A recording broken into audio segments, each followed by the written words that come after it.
Hey everybody, I know it's been a little bit of a wait, but thanks for waiting and coming back for a new episode of Waxing with Wade. This one is episode number 68. Might have been close to 3 weeks if not more, since I posted my last episode. I'm going to try to pick up the pace. I said that in the last episode, but I am going to try. I am very happy and have been looking forward to this, to present this great album from 1979, Blackfoot Strikes. Cool cover of a snake, maybe getting ready to strike. Picture on the back. Note that there is a little bit of a Native American dress look on a couple of the guys, and that is due to 3 of them having heavy or full Native American heritage. I'll introduce the band members in a minute. Well, actually, while we got the backup, we just got the list of the songs here. And this album contains 2 classic rock radio standards that I hope you're familiar with. If you're not, these are 2 of the great rock songs of the late 70s and definitely 2 of the great Southern rock songs of that whole era, I think. Okay, here we go. Lead singer here, center left, Ricky Medlock, and rhythm guitarist and some lead guitar. We got on bass, far right, Greg T. Walker, Charlie Hargret, tall guy in the back, lead guitar, and man, you're going to hear some lead guitar on this album. Jackson Spires, Native American from Oklahoma. He played drums. They formed actually out of Jacksonville, Florida. That's where Ricky and all of them except Charlie Hargret came from that Florida area around Jacksonville. And Charlie Hargret was a New Yorker. They first formed, they played in different bands, but they first formed around 1970. It didn't last too long as Blackfoot, using that name, and Ricky Medlock was invited to join Lynyrd Skynyrd, thus my Lynyrd Skynyrd t-shirt. You may know he's with Lynyrd Skynyrd today, the most current incarnation, and has been since 1996. But he was with them from 71 to 72 for some time, wrote some songs, sang. He played drums back then. He wasn't really a guitarist, though he could play guitar, and he later became more of a guitarist. And he's actually got a couple songs included that were recorded in Muscle Shoals on the Lynyrd Skynyrd album that came out after they had the disastrous plane crash and that incarnation of Lynyrd Skynyrd ended. And a year or so later, they released Lynyrd Skynyrd's first ... and last, which is a great record. I highly recommend it. I almost chose it to do as my episode, but I did their first album instead, way back. And I will be doing another Lynyrd Skynyrd album for sure. But anyway, so he was associated with them, played with them, but he left the band before they got a recording contract and did their first record, pronounced Lynyrd Skynyrd, which he was not involved with, that I did feature in an episode. So you can hear his vocals and drumming on a couple of songs on Lynyrd Skynyrd's first and last. And they're beautiful ballads. They're nothing like what you're about to hear here. He really became more of a rocker. This band is a rocking band. They are heavier than Lynyrd Skynyrd. They're, leaning more metal, but they're not heavy metal. They're definitely Southern boogie rock, blues boogie rock, but they definitely have a harder edge and heavier guitars, and a little less country sound than Lynyrd Skynyrd does. Okay, so 1979 is their 3rd album. Their first 2 albums also were recorded and produced in Muscle Shoals by Jimmy Johnson and David Hood. David, the father of my dear friend Patterson Hood, Muscle Shoals Rhythm Section. They produced the first 2 Blackfoot albums, No Reservations in 75 and Flying High in 76. And then this album came in 79. So this is their 3rd studio album. We're going to kick it off here. Let's see, is there anything? This band is not a household name like most of the bands and artists I do as episodes. they may stand out a little as like, I barely know who they are. Well, I want to show you how great they were, at least over a period of a few years and 3 or 4 albums. They were just fabulous and rocking. So, Ricky Medlocke was raised by his grandparents, and his grandfather was a bluegrass singer, harmonicist, and harmonica player. I'm not sure that was a word. And bluegrass musician. And Ricky grew up around the music. So he performed on 3 of the Blackfoot albums. Well, actually 4. The first one, he sang a song that he wrote. On this one, he writes this intro to Train, Train we're about to hear, called Train, Train Prelude, and he wrote the song Train, Train, which Ricky Medlocke sings. So he doesn't sing on this album. And then he also contributed songs on their next 2 albums after this one. And he passed away after that, or he may have continued. He was, I think, about 70. Rest in peace, Shorty, but listen to him go to town on this harmonica. He's going to go into Train, Train, the rockin' song that is one of my favorite rock songs of all time in any genre, for sure. I could crank it up any day, and I'm about to. And then I'll pause it a minute and play you a little longer, later part, the lead guitar, the harmonica solo in Train, Train and the ending. Actually, we're going to get to that. Look out for that. So there's going to be this prelude harmonica solo by Shorty Medlocke for about 35 seconds. Then it's going to bring the heavy guitars in for the full song, Train, Train. And there's going to be a blues harmonica solo that is just great. I love it. And it's in Train, Train. We're actually going to get to that before I pause it. So here we go. Shorty Medlocke.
So I think I said that right.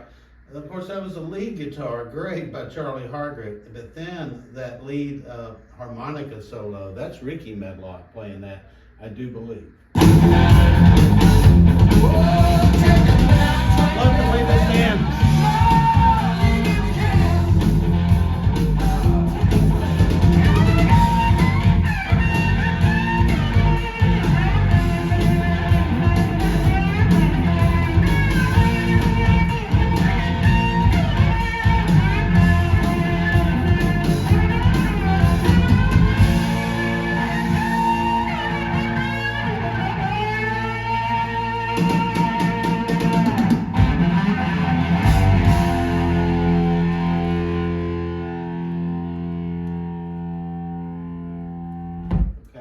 was that a minute? Man, I love that song. So yeah, I misspoke. At the beginning, I meant to mention it was both a lead guitar and a harmonica solo that make that song special. And I think I read that right, that it was Ricky, not Shorty, that actually played that harmonica in the Train Train Full song. Now, these are the last two songs on the album. I started at the end for a reason. I want to get you hooked on Blackfoot if you weren't familiar with them. And then we'll hear a couple other songs by them. But here's another classic rock radio song that they still play. I hear it, Highway Song, which became their big song, their long one with a lot of instrumentals that they would end shows with or do as the encore. I was able to see them 3 times live, I think, and even in a small club. And I think they ended all the shows with Highway Song. So enjoy this beautiful opening, and then after we hear a verse, I'm going to play you one of the most kick-butt rock segments of anything since Freebird. That kind of vein, just jamming for a long time. I think this is it's a 7-minute song, but I'm gonna play it all. Here we go, Highway Song.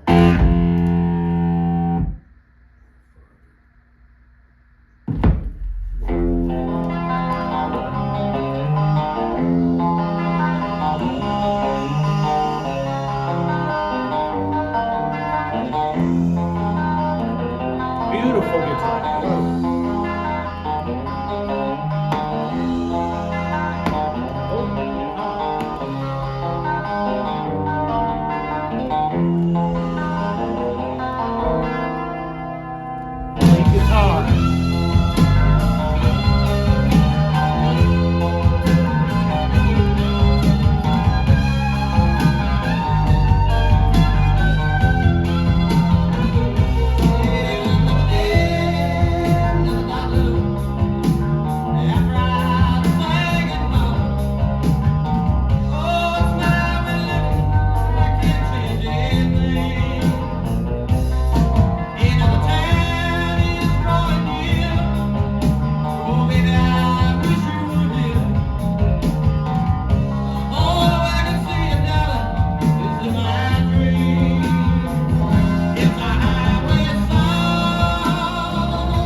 Two or three verses here early, and this is kind of a split song. First half, more acoustic, slower like that. Last half, hold on to your socks. I mean, just when you think this guy can't get any more smoking hot, Charlie Hargett on the lead guitar, he does. Kind of reminds me of what I said and what I love about Slow Ride by Foghat in the last 3 minutes of that song. How it just seems to keep peaking, and outgrowing its own peak until the end. I kind of feel that way about this. All right, here we go. I love the way he sings it on the lead in too. We'll hear a little of that.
just, there's no way to stop that. It's just like got so much momentum, that can't be stopped in the middle of it in my book.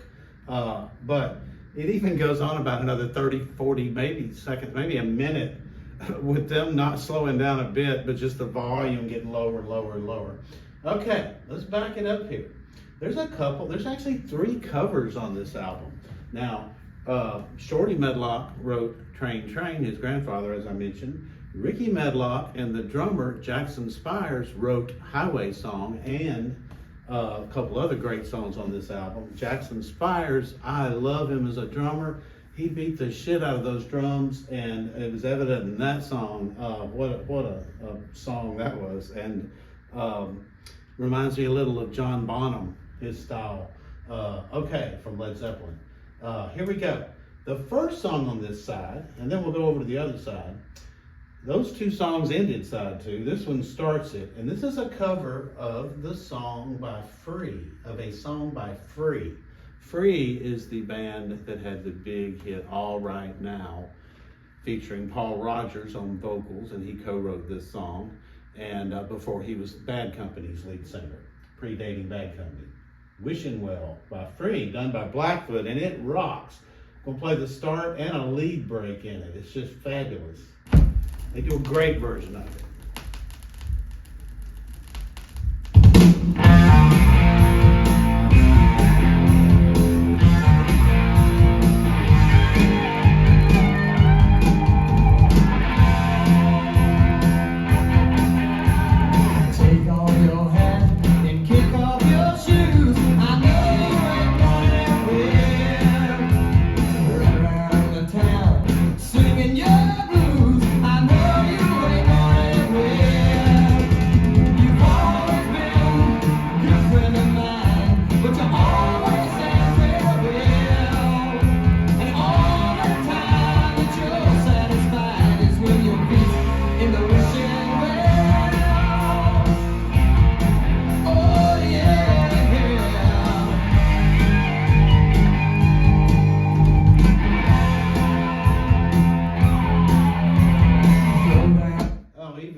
Between verses, but let's check it out in the middle here where we get the lead guitar break by Charlie Hargreaves. It's just so great. It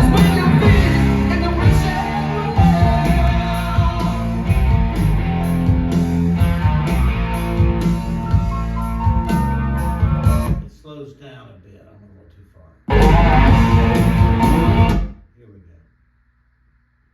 Some great background vocals here.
Song, but boy, they do a good version of it. I always love that song kicking off side 2.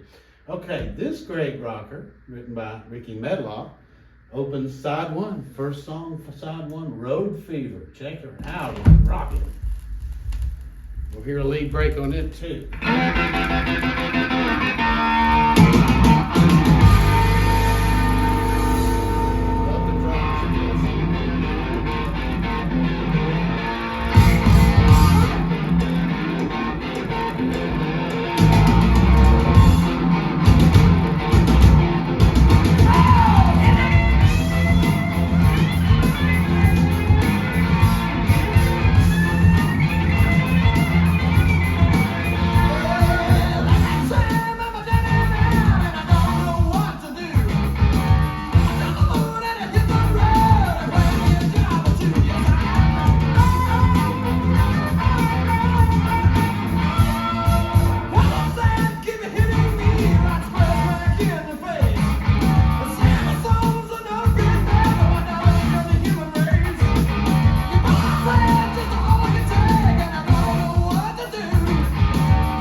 Okay, now, I'm just gonna play a minute of this.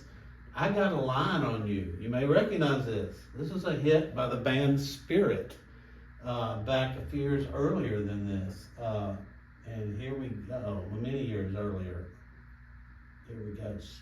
I Got a Line on You.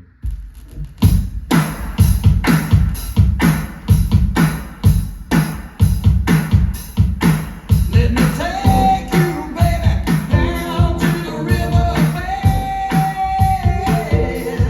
Well, I gotta tell you something that goes right to your head. I got a line on you. I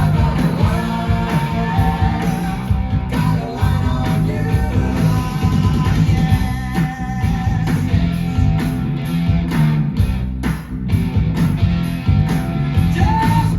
I think they did another great job covering a song.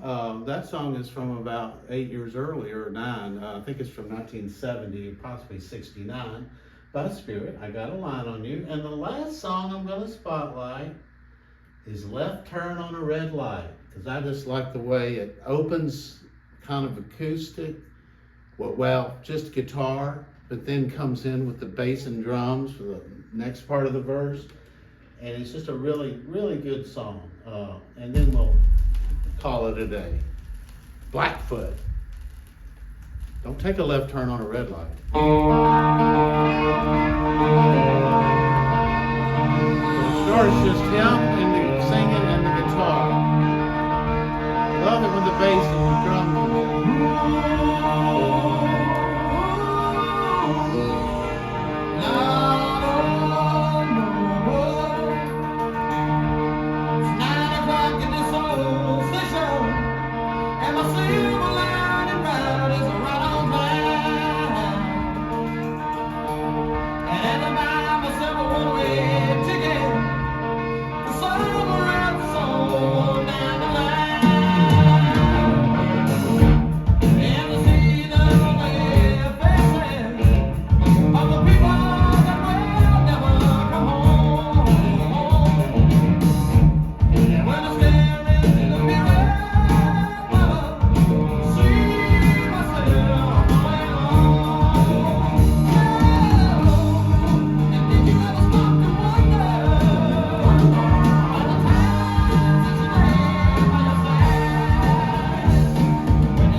Another great song. The album's full of them. Blackfoot from 1979. Hope you enjoyed it as much as I did, and please come back in another couple of weeks or so. I hope to have a guest with me doing a classic album from 1971. See ya in a couple of weeks on Waxing with Wade.